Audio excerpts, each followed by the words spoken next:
AC Milan suffered a shock defeat at the hands of a struggling Arsenal. Gattuso's side looked second best from the go and there were several things that caused this problem. So what should the coach have done differently?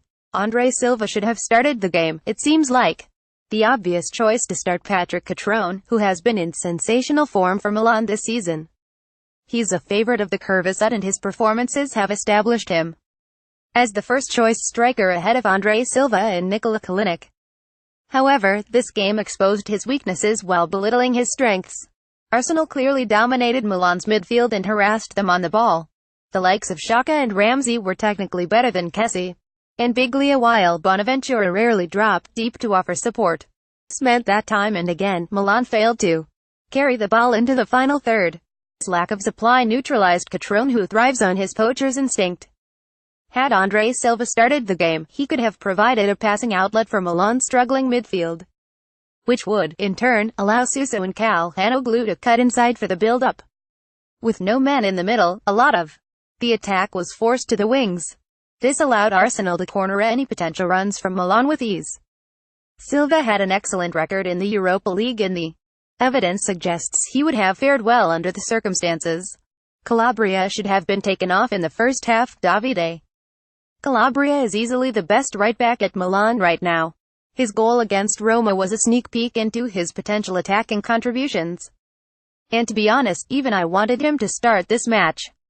However, when he suffered the double whammy on his right knee, I already knew he would become a liability. Throughout the game, Calabria kept getting caught out of position and Mkhitaryan made the most of the space left behind him. Despite being the only natural fullback for the right side, Gattuso should have taken the hard call and substituted Calabria in favor of Borini. This substitution would have had a major impact on the game and could have prevented the 2 goals that Milan conceded in the first half. It would also have injected some pace into Milan's slow side. None of the players in Milan's starting 11 are fast. And against teams like Arsenal, pace is crucial. Not only did Calabria compromise his position, he also compromised Bonucci's, who was stuck between a rock and a hard place when confronted with the choice of marking one of Mkhitaryan or Ozil. More often than not, Bonucci would pick Ozil and Mkhitaryan would take advantage of the resulting space with an intelligent run into the box. It was this same modus operandi that led to Arsenal's first goal.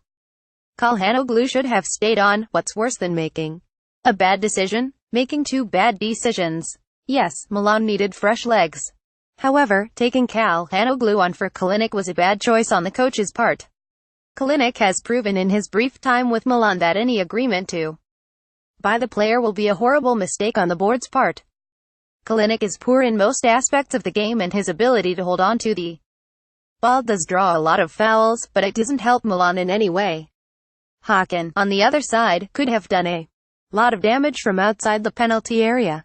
Having failed to penetrate Arsenal's box, Milan's best chances were destined to come from long-range efforts. Bonaventura, who skied the ball unnecessarily on numerous occasions, was not supposed to be on the end of those chances. Hakan was.